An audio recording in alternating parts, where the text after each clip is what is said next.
Last வீடியோவில் egg hair protein mask video போட்டிருந்தோம். செம்ம ரிசல்ட் கொடுக்குதுன்னு சொல்லி நிறைய பேர் சொல்லியிருந்தீங்க. அது மட்டும் இல்லை, நிறைய பேர் பல்காக வாங்கியிருந்தீங்க. ஒரு சிஸ்டர் 5 கிலோ கூட வாங்கியிருந்தாங்க. ஸோ நம்ம ப்ராடக்டை வாங்கி ஒரு சிஸ்டர் அவங்களுடைய கடையில் வச்சு பிஸ்னஸை ஸ்டார்ட் பண்ணிட்டேன் அப்படின்னு ரொம்ப சந்தோஷமாக பாருங்கள். டைலரிங் கடையில் நம்ம ப்ராடக்ட்டுன்னு சொல்லிட்டு சந்தோஷமாக ஷேர் பண்ணியிருந்தாங்க. ஸோ நம்ம வளர்றது மட்டும் வாழ்க்கையில் வளர்ச்சி கிடையாதுங்க. நம்மளை நம்பி வரவங்களையும் வாழ வைக்க தாங்க வளர்ச்சி. நான் அதைத்தான் கரெக்டாக பண்ணிகிட்ருக்கேன். நம்மளை தேடி ஒருத்தவங்க வியாபாரம் பண்ணணும், வாழ்க்கையில் சக்ஸஸ் ஆகணும், மேலே போகணுங்கிற ஒரு எண்ணத்தில் வரவங்க எல்லாருக்குமே நம்ம நல்லது தாங்க பண்ணிகிட்ருக்கோம். அதனால் செய்ய முடியாததை நம்ம செஞ்சு கொடுத்துட்ருக்கோம். அவங்க நல்லா சேல்ஸ் பண்ண ஆரம்பிச்சிட்டாங்கங்கிறப்போ கூப்பிட்டு உட்கார வச்சு சொல்லி கொடுத்து இனிமேல் நீங்களே பண்ணுங்கன்னு சொல்லி நம்மளை அவங்க மோட்டிவேஷனல் பண்ணி விட்டுட்ருக்கோம். ஸோ இப்போ நீங்கள் பார்த்துட்ருக்கிறது பார்த்திங்கன்னா ஹேர் ப்ரோட்டீன் மாஸ்க்கு எப்படியெல்லாம் ஒர்க் அவுட் பண்ணணும், நம்ம அதை எப்படி அப்ளை பண்ணுறதுன்னு தான் பார்க்குறோம். ஸோ ட்ரையான ஹேரில் எப்போதுமே எந்த விதமான ஹேர் மாஸ்க்குமே நம்ம அப்ளை பண்ணக்கூடாதுங்க. ஹேர் ஆயில் தடவிட்டு தான் நம்ம பண்ணோம். இப்போ நம்ம யூஸ் பண்ணுறது நம்மளுடைய ஹெர்பல் ஹேர் ஆயிலுங்க. ஸோ 100 ml வந்து ஜஸ்ட் ஒரு 100 ml நம்ம கலந்துக்கணும். அதாவது 50 ml நம்மளோட எண்ணெயை 50 ml 100 ml கலந்துக்கணும். இது வந்து தேங்காய் பால் ஃபில்டர் பண்ணி எடுத்திருக்கேன். நம்மளோட ஹேர் எக் ப்ரோட்டீன் மாஸ்க்கை வந்து ஒரு 2 ஸ்பூன் நம்ம இதில் போட்டுக்கலாம். ஸோ அப்போ தான் நான் ஓப்பன் பண்ணி, ஏன்னா எனக்கு உங்களுக்கு வீடியோ செஞ்சு காட்டணும், இதை போட்டு காட்டணும் அப்படிங்கிறதுனால நான் கையோடு அந்த வீடியோவை நான் எடுத்திருந்தேன். ஸோ எப்படி அப்ளை பண்ணணும், எவ்வளோ நேரம் ஊற விடணும், ஸோ எப்படி மசாஜ் பண்ணணும். இது வந்து நாங்கள் வந்து பார்லரில் படிக்கிறப்போ எங்களுக்கு இன்னொருத்தவங்க செஞ்சு விடுவாங்க, நாங்கள் இன்னொருத்தவங்களுக்கு செஞ்சுடுவோம். எங்களுக்கு ப்ராக்டிக்கல் செக்ஷன்லாம் வைப்பாங்க. அப்போது ஹெட் மசாஜெல்லாம் இருக்கும். அது நம்ம கொஞ்சம் தப்பாக பண்ணிட்டா கூட தலைவலி வந்துடும். ஸோ கரெக்டாக அந்தந்த பாயிண்டில் வச்சு நம்ம ஹெட் மசாஜ் பண்ணணும். ஸோ ட்ரை ஹேரில் எப்போதுமே எந்த ஒரு ஹேர் பேக்கையும் போட்டுறாதீங்க, முடி ரொம்ப உடையுங்க. இந்த மாதிரி நல்ல எண்ணெய் வச்சுட்டு அதுக்கப்புறம் தான் நீங்கள் வந்து ஹேர் பேக்கு போடணும். ஸோ நான் எண்ணெய் எப்படி வைக்கிறேன்னு தெரியுதுங்களா? ஸோ இதுதான் மையப்பகுதி. இந்த இடத்துலேருந்து எண்ணெய் வச்சு தான் லைட்டாக நம்மளுடைய கண்ணு வந்து தலையில் படக்கூடாது.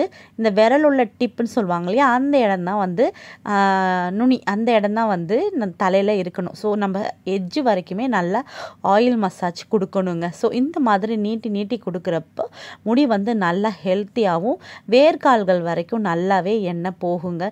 ஸோ நம்ம எல்லா மைய பகுதிகளுமே படுற மாதிரி நல்லாவே மசாஜ் பண்ணும். அதே உள்ள என்ன பண்ணுறேன் அப்படின்னா 5 விரலையும் உள்ள தள்ளிட்டு, புரியுதுங்களா, அந்த விரலால் நான் லைட்டாக மசாஜ் கொடுக்குறேன். இது என்ன பண்ணும் அப்படின்னா உங்களுடைய தலையில் இரத்த ஓட்டத்தை நல்லாவே பூஸ்டப் பண்ணும்.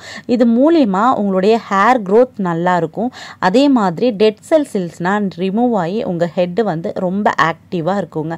அதுக்காக என்ன எத்தனை பேர் நம்ம இந்த மாதிரி மசாஜ் பண்ணிக்கிறோம்? கிடையவே கிடையாது இல்லைங்களா? ஸோ மந்த்லி ஒன்ஸ் ஆகுது இந்த மாதிரி அம்மாக்கிட்டையோ உங்கள் வீட்டில் இருக்கிறவங்ககிட்ட சொல்லி உங்களுக்கு லைட்டாக மசாஜ் பண்ணியோட சொல்லிவிட்டு நீங்கள் இந்த மாதிரி ஆயில் வச்சு பண்ணால் கூட போதுங்க. ஒரு நல்ல எண்ணெயை லைட்டாக சூடு பண்ணி அதில் கொஞ்சம் அரிசி, பூண்டு அது போட்டுட்டு அந்த பூண்டை எடுத்து சாப்பிட்ருங்க. அந்த ஹீட்டாக இருக்கிற எண்ணெயை நல்லா தலையில் ஃபுல்லாக இந்த மாதிரி மசாஜ் கொடுத்து தடவுனீங்க அப்படின்னா உங்களுடைய பாடி ஹீட்டு வந்து நல்லாவே குறையும், ப்ரெஷர் குறையும், ரத்த ஓட்டம் ரொம்பவே நல்லா இருக்குங்க. ஸோ இந்த மாதிரி ப்ரெஷர் பாயிண்டில் தான் எங்களுக்கு அதாவது உங்களுக்கே தெரியும், பியூட்டி கோர்ஸ் படிக்கிறப்போ வந்து இந்த மாதிரியான விஷயங்கள்லாம் ரொம்ப ப்ராப்பராக சொல்லி கொடுப்பாங்க. ப்ராக்டிக்கல் செக்ஷனில் பார்த்திங்கன்னா சில டைம் மேமே வந்து கூட உட்காருவாங்க, நீங்கள் எந்த அளவுக்கு கற்றுக்குறீங்க அப்படின்னு. அப்போது நம்ம ஒவ்வொரு விஷயமும் பார்த்து ஒரு பதட்டத்தோடு செய்வோம். எனக்கு வந்து டச் விட்டு போய் 3 வருஷம் ஆகுது. ஆனாலும் ரொம்ப வருஷம் கழித்து எனக்கு பண்ணவும் அன்றைக்கி ஃபுல்லாகவே ரொம்ப ஹாப்பியாக இருந்துச்சு. ஓகே, நம்மளுடைய கை பக்குவம் வந்து இன்னும் விடலை, நம்ம கையில் அந்த ஒரு இது இருக்குது. ஸோ வந்து நம்மளுக்கு அன்றைக்கி நம்மளுக்கு பிடிச்ச வேலையை செய்கிறப்போ ஹாப்பியாக இருக்கும்னு சொன்னேன் இல்லையா, அதே மாதிரி அன்றைக்கி வந்து ஹேர் மசாஜ் பண்ணப்போ வந்து எனக்கு பழைய ஞாபகம்லாம் வந்துச்சு. நம்மளுடைய கஸ்டமருக்கு பண்ணது எல்லாமே ஞாபகம் வந்திருந்தது.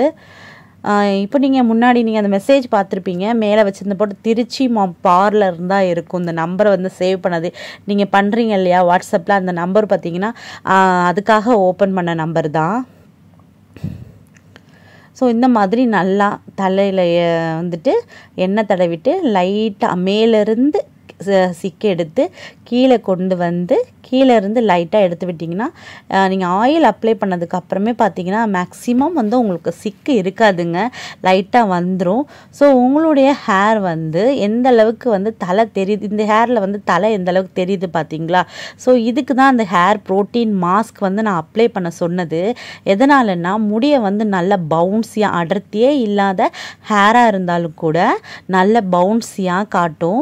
இதே வெள்ளை முடி ஸ்டார்ட் ஆகுது அப்படின்னா யாரும் சொல்லாத டிப்ஸு, இந்த ஹேர் அதாவது இந்த எக் ப்ரோட்டீன் ஹேர் மாஸ்கை கரிசலாங்கண்ணியை மிக்சியில் நல்லா அரைச்சி சாறு எடுத்துக்கோங்க.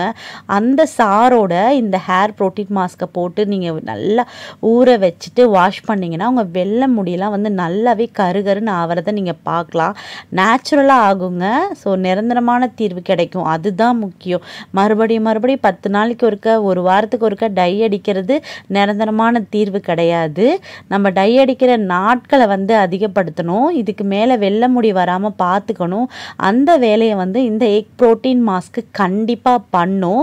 ஸோ இது சைலண்ட்டாக நல்லா போய்கிட்டு இருக்க மூவிங்கான ப்ராடக்ட் தான். இதுக்கான சப்போர்ட் நீங்கள் லாஸ்ட் வீடியோவில் ரொம்பவே நல்லா கொடுத்துருந்தீங்க. எல்லாருமே 1 கிலோ 2 கிலோ, ஒரு சிஸ்டர் 5 கிலோ ரீசெல் பண்ணுறவங்க.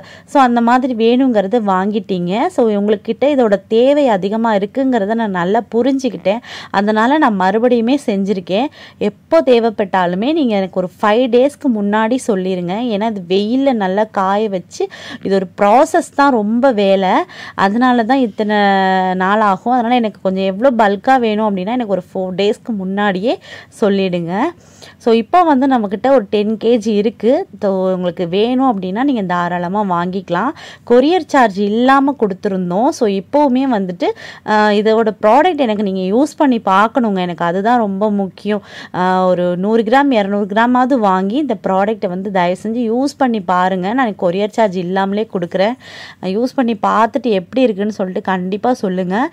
வேர் கால்களில் மட்டும் இந்த பேக்கு தடவைனா பத்தாதுங்க. நம்மளோட முடி லாஸ்ட்லேயும், அதாவது முடியோட லாஸ்ட்லேயும் தடவுனீங்க அப்படின்னா முடி வந்து வெடிச்சு இருக்கும் இல்லையா, அந்த இடத்துல வந்து ஒரு நல்ல போஷாக்கு கொடுத்த மாதிரி தாங்க. ஸோ இது ஃபுல்லாகவே எக்கு தான். எக்கை வந்து நம்ம இந்த மாதிரி ப்ராசஸ் பண்ணி வச்சுருக்கோம். அதனால் உங்களுக்கு வாடை கண்டிப்பாக இருக்காது.